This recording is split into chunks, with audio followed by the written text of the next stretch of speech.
నమస్తే. మనం చదువుకునే పుస్తకాలలో క్రీస్తు శకం క్రీస్తు పూర్వం అన్నట్టు టీడీపీకి సంబంధించి రాక్షస పరిపాలన మధ్యన ఏదైతే 2019 నుంచి 24 మధ్యలో ఒక రాక్షస పరిపాలనలో యువగలం యాత్ర తర్వాత దానికి ముందు అన్నట్టుగా చెప్పుకోవాలి. అయితే ఇప్పుడు వచ్చినటువంటి ఒక ఫలితాలు ఏవైతే ఉన్నాయో 164 సీట్లు నిజంగా యువగలం సంబంధించి ఎంత కీలక పాత్ర పోషించిందనే దానిపై మనతో పాటు పొలిటికల్ అనలిస్ట్ కిలారి నాగార్జున గారు ఉన్నారు. వారిని అడిగి తెలుసుకుందాం. సార్ నమస్తే. నమస్తే సార్. నారా లోకేష్ గారు అనగానే గతంలో చూసాం ఏదైతే వైసీపీకి సంబంధించి తీసిన సినిమాలలో ఎంత హేళనగా మాట్లాడారో, బాడీ షేమింగ్ చేశారో, ఇవన్నీ చూస్తే వాస్తవానికి ఎంతటి మనిషి అయినా సరే ఖచ్చితంగా రాజకీయాలే కాదు పూర్తిగా ప్రజల నుంచి కూడా తప్పుకొని ఏదైనా ఫారెన్లో సెటిల్ అవ్వచ్చు. ఎందుకంటే తాతగారు సీఎం, నాన్నగారు సీఎం, మేనమామ ఒక సినీ స్టార్, ఆయన ఒక బ్లాక్ బస్టర్ హీరో, సో అదిగాక పద్మభూషణ్. ఇప్పుడు అయితే చూసుకుంటూ వెళ్తే నారా లోకేష్ గారు పట్టుదలని ఎలా చూడాలంటారు? సో వచ్చినటువంటి ఒక 164 సీట్లలో యువగలం పాదయాత్రకు సంబంధించి ఎంత కీలక పాత్ర అంటే ఏం చెప్తారు? సహజంగా రాజకీయాలని గమనిస్తున్నటువంటి వాళ్ళకి ఏమనిపించిందంటే 45 సంవత్సరాల రాజకీయ జీవితంలో చంద్రబాబు నాయుడు గారు ఎప్పుడూ ఎదుర్కొన్నటువంటి గడ్డు పరిస్థితులు, అంటే కాంగ్రెస్ పార్టీ కూడా రాజశేఖర రెడ్డి గారి టైంలో 10 సంవత్సరాల అధికారం ఉన్నప్పటికీ కూడా చంద్రబాబు నాయుడు గారు అన్ని కష్టాలు ఎదుర్కోలేదు. ఇది 2004-14 మధ్యలో, 2019-24 మధ్యలో ఆయన ఎదుర్కొన్నటువంటి కష్టాలు చాలా ఎక్కువ, చాలా అవమానాలు పాలయ్యారు, జైలుకు కూడా వెళ్ళారు. కాబట్టి చంద్రబాబు నాయుడు గారు ఎక్కువ కష్టపడ్డారు అనేటువంటిది జనరల్గా చూసేవాళ్ళకి కనిపిస్తుంది, పైన చూసేవాళ్ళకి. కానీ రెండో వైపు నుంచి కాయిన్కి రెండో సైడ్ కనుక చూస్తే ఆయన కంటే ఎక్కువ కూడా కష్టపడ్డటువంటి వ్యక్తి, కష్టాలు పడ్డటువంటి వ్యక్తి లోకేష్ గారు. చంద్రబాబు నాయుడు గారు ఈజ్ ఏ ప్రూవెన్ లీడర్. 3 టరాలు ఆయన ముఖ్యమంత్రిగా చేశారు. ఆయన స్థాయి ఏంటి, ఆయన సామర్థ్యం ఏంటి, ఆయన ఏం చేయగలడు అనేటువంటిది ఆల్రెడీ చరిత్ర చెప్తోంది. కాబట్టి ఒకసారి 2000 ఆ టైంలో లేకపోయినా కూడా కొంత కష్టాన్ని ఎదుర్కొన్నాడే, కానీ ఆయన ప్రూవ్ చేసుకోవాల్సినటువంటి అవసరం లేదు అక్కడ. కానీ లోకేష్ గారి పరిస్థితి ఏంటంటే భారతదేశంలో ఏ రాజకీయ నాయకుడికి ఎదుర్కొన్నటువంటి ఒక విచిత్రమైనటువంటి పరిస్థితి ఎదుర్కొన్నాడు లోకేష్ గారు. సహజంగానే మనకి ఒక సామెత ఉంది ఏంటంటే మర్రి చెట్టు నీడన మొక్క మొలవదని. ఒక బలమైనటువంటి రాజకీయ నాయకుడికి వారసుడిగా తయారవటం అనేటువంటిది that it self is a biggest challenge. మన భారతదేశంలో ఉన్నటువంటి ఏ రాజకీయ నాయకుడు వారసులు గనక చూస్తే వాళ్ళు ఆనువంశికంగా వాళ్ళ తండ్రిని మొదటి నుంచి రాజకీయాల్లో ఫాలో అవుతూ రాజకీయాల్లోకి వచ్చినాడు. మీరు ఏ ములాయం సింగ్ యాదవ్ గారు అబ్బాయి అఖిలేష్ యాదవ్ దగ్గర నుంచి లాలూ ప్రసాద్ యాదవ్ కొడుకుల దగ్గర నుంచి ఎవరిని తీసుకున్నా కానీ వాళ్ళు ఇక్కడిక్కడే ఉండి ఇక్కడిక్కడే రాజకీయం చేసి వాళ్ళ నాన్నగారు అడుగుజాడల్లో మొట్టమొదటి నుంచి చూసి డక్కామక్కీలు తిని రాజకీయాల్లోకి వచ్చినటువంటి వాళ్ళు. కానీ లోకేష్ గారి పరిస్థితి పూర్తి భిన్నమైనటువంటి పరిస్థితి. అసలు రాజకీయం మీరు అన్నట్టుగా తాత ముఖ్యమంత్రి, తండ్రి గారు ముఖ్యమంత్రి, ఇంతమంది అయినా కూడా రాజకీయం అంటే ఏంటో తెలియకుండా ఎక్కడో స్టాన్ఫోర్డ్ యూనివర్సిటీలో చదువుకొని వచ్చినాడు. అసలు రాజకీయాల్లోకి వస్తాడు అనేటువంటి ఇదే లేనటువంటి వ్యక్తి. అలాంటి వ్యక్తిని తీసుకొచ్చి వరల్డ్ బ్యాంక్లో పనిచేసినటువంటి వ్యక్తిని తీసుకొచ్చి పూర్తి స్థాయి గ్రాస్ రూట్ లెవెల్ పాలిటిక్స్లో పడేయటం అనేటువంటిదే ఒక ఆడ్ థింగ్.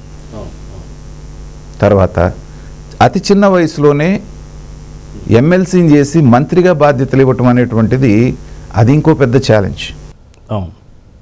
కానీ మాలాంటి వాళ్ళకి లోకేష్లో ఉన్నటువంటి సామర్థ్యం ఏంటి అనేటువంటిది, అతను ఆ పురపాలక శాఖ మంత్రిగా ఉండి ఆ 2014 నుంచి 19 మధ్యలో అతను చేసినటువంటి కార్యక్రమాలు, ఆ విజన్ను చూసినప్పుడే మాలాంటి వాళ్ళని గుర్తించాం. మౌలికంగా నరేగా ఫండ్స్ని బాగా ఉపయోగించుకోవడానికి ఏ ఏరియాలో ఉంది అనేటువంటిది రీసెర్చ్ చేసి దాన్ని గ్రామాల్లో వేసేటువంటి సిమెంట్ రోడ్లతో అనుసంధానం చేసి అత్యధికంగా భారతదేశంలో ఆ ఫండ్స్ని ఎవరన్నా వాడుకున్నారు అంటే అది ఆంధ్రప్రదేశ్లోనే జరిగింది. 24,000 కిలోమీటర్ల సిమెంట్ రోడ్లు వేయటం జరిగింది. అనేకమైనటువంటి వాటర్ ట్యాంక్స్, రక్షిత మంచినీటి పథకాలు, ఇవన్నీ చేసి కేంద్ర ప్రభుత్వం నుంచి అనేకమైనటువంటి అవార్డ్స్ తెచ్చుకున్న దాంతోపాటు 2 అపవాదులు తెచ్చుకున్నారు. ఒకటేంటంటే ప్రత్యక్ష రాజకీయాల్లో ప్రజల నుంచి రాలేదు ఈ నాయకుడు, పారాచూట్ నాయకుడు, బ్యాక్ డోర్ నుంచి వచ్చాడు ఎమ్మెల్సీ. కానీ వైఎస్ఆర్సీపీ వాళ్ళు క్యారెక్టర్ అసాసిన్ చేయటం మొదలుపెట్టారు. అలాగే సబ్సిక్వెంట్గా వచ్చినటువంటి 2019 ఎలక్షన్స్లో ఇంత మంత్రిగా చేసి ముఖ్యమంత్రి కొడుకైనప్పటికీ కూడా మంగళగిరిలో ఓడిపోవటం అనేటువంటిది, ఎమ్మెల్యేగా కూడా గెలవలేనటువంటి వాడి నువ్వే నాయకుడివి అనేటువంటిది ఇంకోటి వేశారు. మూడవది, అమెరికాలో చదువుకొని రావటం వలన తెలుగు భాష మీద పూర్తి స్థాయి పట్టు లేకపోవడంతో అతను మాట్లాడేటప్పుడు ఆ తెలుగు స్పీచ్లో దొరికేటువంటి తప్పులు. ఈ మూడింటిని ఆయుధాలుగా చేసుకొని అతని క్యారెక్టర్ అసాసిన్ చేసి రాజకీయంగా సమాధి చేయాలనేటువంటి ప్రయత్నం వైఎస్ఆర్సీపీ బలంగా చేసింది. ఎందుకంటే ఇది ఫ్యాక్షనిస్టుల మెంటాలిటీ. రాజశేఖర రెడ్డి, రాజారెడ్డి యొక్క వారసత్వాన్ని పుణికిపుచ్చుకున్నటువంటి వ్యక్తిగా జగన్మోహన్ రెడ్డి వేసినటువంటి స్ట్రాటజీ ఏంటంటే, చంద్రబాబు నాయుడు గారు వయసు అయిపోతుంది కాబట్టి వారసుడిగా వచ్చేటువంటి లోకేష్ని మొగ్గలోనే తుంచేయడానికి ఏంటంటే, అతన్ని ఒక పప్పు అని ముద్రేసి, పనికిమాలినవాడు, అసమర్థుడని ముద్రేసి ఇక్కడే తుంచేస్తే తెలుగుదేశానికి రాజకీయ భవిష్యత్తు లేకుండా పోతుంది. సో ఇన్ని ఛాలెంజెస్ ఎదుర్కోవాల్సినటువంటి గడ్డు పరిస్థితి నాకు తెలిసి సమకాలీన భారతీయ రాజకీయాల్లో భారతదేశంలో ఏ రాజకీయ నాయకుడికి రాలేదు. ఒక లోకేష్ గారికే వచ్చింది అది.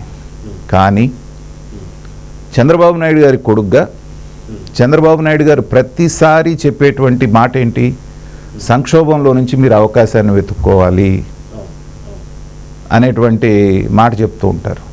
దాన్ని తూచా తప్పకుండా తన జీవితంలో పాటించినటువంటి వారు లోకేష్. ఇది ఒక రకంగా సంక్షోభమే. మంత్రి స్థాయిలో ఎన్నో గొప్ప పనులు చేసి అదే మంగళగిరిలో అమరావతి అనేటువంటి ప్రపంచ స్థాయి నగరాన్ని నిర్మిస్తామని చెప్పి నిర్మాణం మొదలుపెట్టినటువంటి నియోజకవర్గంలోనే ఆయన ఓడిపోవటం అనేటువంటిది ఏంటంటే, ఇంకోళ్ళు అయితే రాజకీయాల నుంచి తప్పుకుంటారు. పైగా 95 తర్వాత 85 తర్వాత ఆ నియోజకవర్గంలో ఎప్పుడు తెలుగుదేశం గెలవలేదు. సో తన నియోజకవర్గంలో తన పట్టుని పెంచుకుంటూనే అక్కడ యువగళం పాదయాత్ర మొదలుపెట్టాడు. ఒక ఇంటర్వ్యూలో ఢిల్లీలో కూడా చెప్పినప్పుడు, మీరు స్టాన్ఫోర్డ్లో చదువుకున్నారు, మరి ఇక్కడికి వచ్చి ఈ రాజకీయం యువగళం పాదయాత్ర ద్వారా మీరు ఏం నేర్చుకున్నారంటే, ఆ చెప్పిన సమాధానం నేను ఎప్పటికీ మర్చిపోలేను. స్టాన్ఫోర్డ్ యూనివర్సిటీలో నేను ఇండియాని చూశాను, ఇండియా ఏంటనేది నేర్చుకున్నాను. నా యువగళం పాదయాత్రలో నేను భారత్ని చూశాను, భారతదేశం ఏంటనేటువంటిది చూశాను. ఇండియా అనేటువంటిది మనకి ఫారినర్స్ ఇచ్చినటువంటి పేరు, మన పేరు కాదు అది. అంటే అది ఇంటర్నేషనల్ ప్రపంచ రాజకీయం ఏదైతే ఉందో అక్కడ నేర్చుకున్నాడు. కానీ అసలైనటువంటి భారతదేశం ఎక్కడైతే ఇతని రణక్షేత్రం ఉందో దాన్ని యువగళం పాదయాత్రలో మాత్రమే ఆయన చూడగలిగాడు. ఒక టీ అమ్ముకునే టీ స్టాల్ వాళ్ళ దగ్గర నుంచి క్రాస్ సెక్షన్స్ ఏవైతే ఉన్నాయో సమాజంలో ఉన్నటువంటి అందరినీ, అన్ని వర్గాలతో అతను ఇంటరాక్ట్ అయినటువంటి పద్ధతి, తర్వాత మహామహులైనటువంటి వాళ్ళకే ప్రెస్ని హ్యాండిల్ చేయడం చాలా కష్టం. అలాంటిది ప్రతి కులాల వైజ్గా, మతాల వైజ్గా ఉద్యోగస్తుల్ని ఏ సెక్షన్కి ఆ సెక్షన్ అడ్రస్ చేస్తూ ప్రతి చోట వాళ్ళని అడ్రస్ చేసినటువంటి పద్ధతి ఎక్కడ తడబాటు లేకుండా సబ్జెక్ట్ మీద కమాండ్ తోటి చేసినప్పుడు ఏంటంటే, అతను ఎమర్జ్ అయినటువంటి పద్ధతి ఒక కేస్ స్టడీ లాగా మనం తీసుకోవాలి. ఒక రాజకీయ నాయకుడు అనేటువంటి వాడు వాళ్ళు ఎంత గొప్ప స్థాయి నుంచి వచ్చినా ప్రజల్లో నుంచి ఆవిర్భవించినప్పుడు మాత్రమే అతను అసలైనటువంటి రాజకీయ నాయకుడిలాగా ఉంటాడంటానికి లోకేష్ గారు ఒక బెస్ట్ ఎగ్జాంపుల్. నేను బాగా లోకేష్ గారికి కనెక్ట్ అయింది ఎక్కడంటే, చంద్రబాబు నాయుడు గారు ఇంత సుదీర్ఘంగా రాజకీయం చేసినప్పటికీ కూడా తన సామాజిక వర్గం విషయంకి వచ్చేటప్పటికి ఆయన 2 అడుగులు వెనక్కేస్తారు. వాళ్ళ గురించి మాట్లాడాలన్నా, వాళ్ళకు పదవులు ఇవ్వాలన్నా, వాళ్ళ గురించి ఏదైనా ప్రత్యేకంగా చెప్పాలన్నా ఆ ధైర్యం చేయరు చంద్రబాబు నాయుడు గారు. అలాంటిది ఆ సామాజిక వర్గానికి కూడా, అన్ని సామాజిక వర్గాలకి ఎలా అయితే మీటింగ్లు పెడుతున్నారో ఆ సామాజిక వర్గానికి కూడా మీటింగ్ పెట్టాడు ఆయన.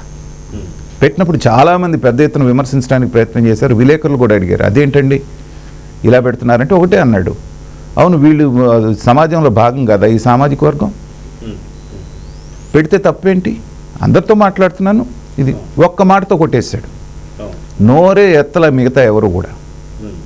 ఆ గట్స్ అనేటువంటివి రాజకీయ నాయకుడికి కావాలనేటువంటిది నా భావన. సో అది ఉన్నటువంటి వాడు ఏంటంటే he can go to any extent. So ఇక్కడ టీ కొట్టు దగ్గర కూర్చొని టీ ముసలమ్మతోటి అది మాట్లాడే స్థాయి అక్కడ ప్రదర్శించాడు. అంటే తనని తాను ఆ స్థాయికి తెచ్చుకొని వాళ్ళకి అవగతం అయ్యేటట్టుగా మాట్లాడగలిగాడు. అలాగే ఢిల్లీలో జరిగినటువంటి ఇండో అమెరికన్ లీడర్షిప్ ఆ రోజు ఆ 45 minutes జరిగినటువంటి ఇంటరాక్షను నేను నా జీవితంలో చూసినటువంటి అనేకమైనటువంటి వీటిల్లో one of the best moment. అంటే the way he handle the things, the way he answered, that was extraordinary.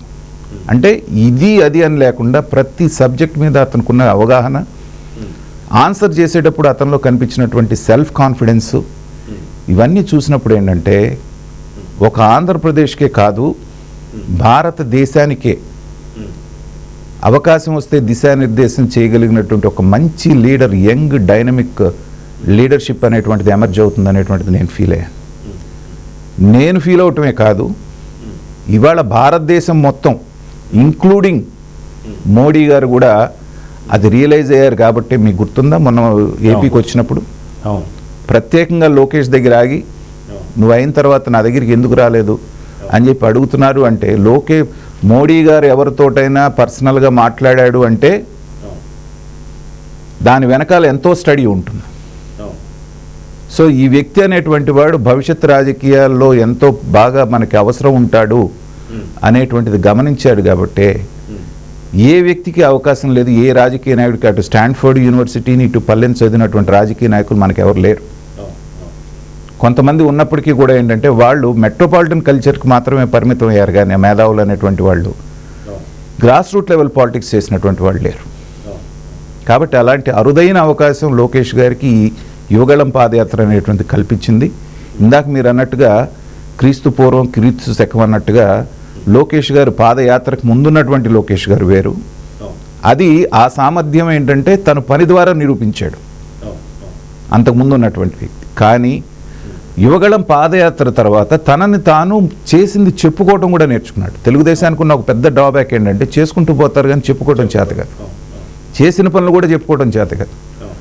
కానీ చేస్తున్న పనిని నేను ఏమి చేయగలను అనేటువంటిది, నేను ఎలాంటి ఆర్ట్ సిచ్యువేషన్స్ని క్రియేట్ చేయగలను, ఫేస్ చేయగలను అనేటువంటిది. ఒక పక్కన తండ్రి జైల్లోకి పడ్డాడు, ఇంకో పక్కన తనను కూడా అరెస్ట్ చేస్తారనేటువంటి వార్తలు వస్తున్నాయి, ఇంకొక పక్కన క్యాడర్ నిరుత్సాహంలో ఉంది, ఇంకొక పక్కన ఢిల్లీ వెళ్ళి ఫైట్ చేయాలి, లీగల్ బ్యాటిల్ చేయాల్సినటువంటి పరిస్థితి. భారతంలో అభిమన్యుడు గనక మన దీంట్లో పద్మవ్యూహంలో చిక్కుకున్నప్పుడు అతని పరిస్థితి ఏంటో అదే పరిస్థితి లోకేష్ది. కానీ ఆనాడు అభిమన్యుడు దాన్ని ఛేదించలేక ఆయన అక్కడ మరణించాడు. ఈయన సక్సెస్ఫుల్గా ఛేదించుకొని బయటకు వచ్చి ఒక సక్సెస్ఫుల్ లీడర్గా ఎమర్జ్ అయ్యి ఏదైతే ఇందాక మనం మాట్లాడుకున్నాం 85 నుంచి గెలవనటువంటి మంగళగిరి నియోజకవర్గంలో అఖండమైనటువంటి మెజార్టీ కూడా చూశారు కదా, 91,000 మెజార్టీతో గెలిచి అదే ప్రజలతో శభాష్ అనిపించుకొని ఇవాళ మంచి మంత్రి పదవులు చేస్తున్నారు. కాబట్టి ఏంటంటే ఒక రాజకీయ నాయకుడు ప్రస్థానాన్ని, అతని సక్సెస్ని దగ్గరుండి చూడటం అనేటువంటిది చాలా అరుదుగా సంభవించేటువంటి అవకాశం మనందరికీ కూడా. అంటే పార్టీల కళ్ళద్దాలు తీసి పక్కన పెట్టి ఒక నాయకుడు ఎలా ఎమర్జ్ అయ్యాడు, తిన్నటువంటి దెబ్బల నుంచి అతను ఏం నేర్చుకుని ఎలా పైకి వచ్చాడు అనేటువంటిది తెలుసుకోవాలంటే మాత్రం లోకేష్ గారిది ఒక బిగ్గెస్ట్ కేస్ స్టడీ అవుతుంది. అది మన కాలంలో జరగటం అనేటువంటిది మన అదృష్టం. అయితే మనం చూసుకుంటే ఏదైతే సీమ ప్రాంతంలో నిజంగా చెప్పాలంటే ఏదైతే వైఎస్ఆర్ వచ్చిన దగ్గర నుంచి కూడా సీమ ప్రాంతం పూర్తి కంచుకోట కింద కాంగ్రెస్కి కావచ్చు, వైసీపీకి కావచ్చు ఎలా మారిందో చూసాం. కానీ సీమలో కూడా కూకటి వేలతో పీకేసినటువంటి పరిస్థితి మాత్రం ఖచ్చితంగా యోగాల నుంచే వచ్చిందని చెప్పి చాలా బలంగా నమ్ముతూ ఉంటారు. ఇది ఎంతవరకు నిజం అని చెప్పేసి అనుకోవచ్చు. ఖచ్చితంగానండి. అంటే దానికి బీజం పడ్డది అక్కడే. అయితే 3 సంఘటనలు ఇంత పెద్ద ఎత్తున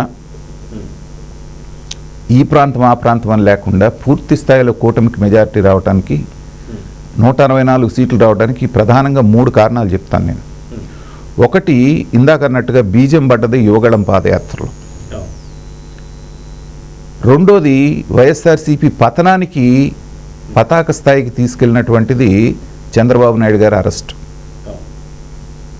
పతనాన్ని ఖాయం చేసినటువంటిది పవన్ కళ్యాణ్ గారు వచ్చి చంద్రబాబు నాయుడు గారితో కలవటం, బీజేపీ వచ్చి కలవటం.